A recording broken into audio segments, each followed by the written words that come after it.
Welcome back to the channel. Today what I'm going to be talking about is Lee Priest using fake weights. And the funny thing about this is that Lee Priest have a kind of weird sense of humor, but you can tell when the guy is joking.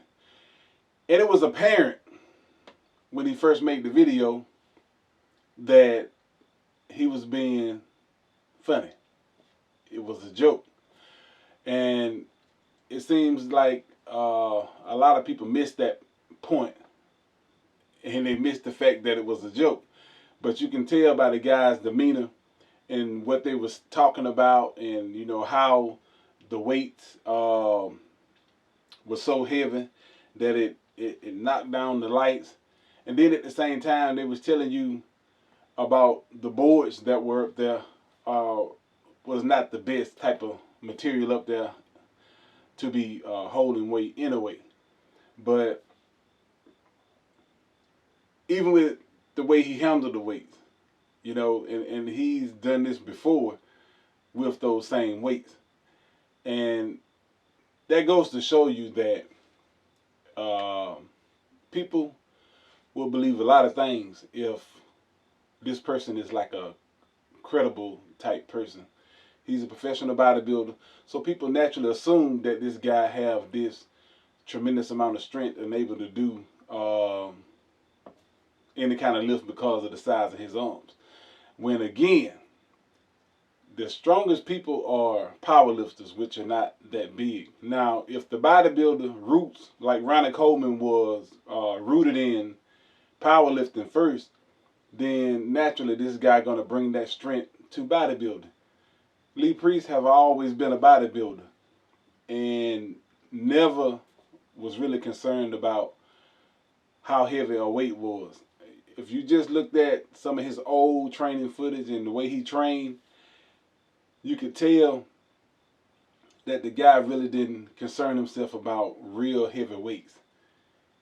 I mean, it almost seemed like he's really not working out hard at all.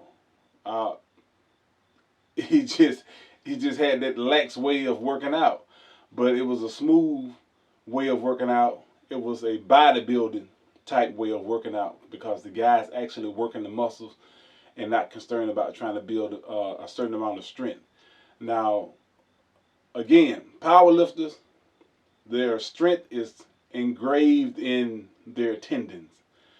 Bodybuilders, simply because of the drugs, their body works backwards. It builds the muscle first before the tendon. So for a bodybuilder, a full-blown bodybuilder that never was in powerlifting or anything like that, that built up those tendons, somebody that only did bodybuilding, the muscles work in reverse, meaning the muscle get bigger first and the tendon kind of lag behind.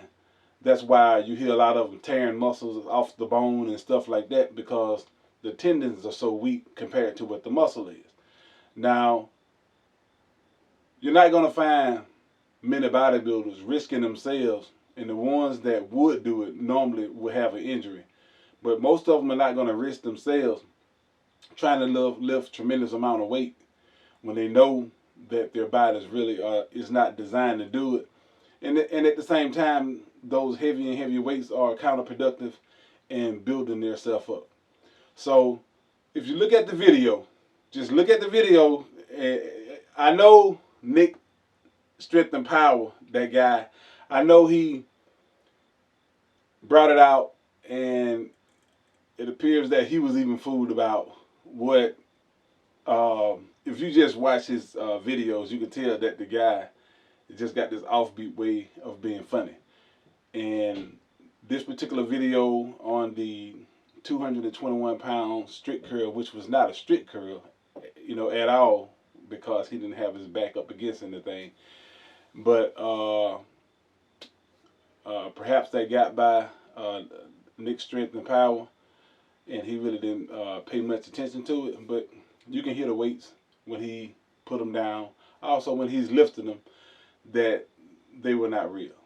And by the way they was clowning around and playing around about the whole weightlifting thing, you just know it wasn't real. Anyway, stop believing everything you see and pay attention to what's going on, and you'll find yourself getting duped a lot less. Anyway, that's what I want to talk to y'all about. If you haven't subscribed, subscribe to the channel. And again, I'll be talking to you later.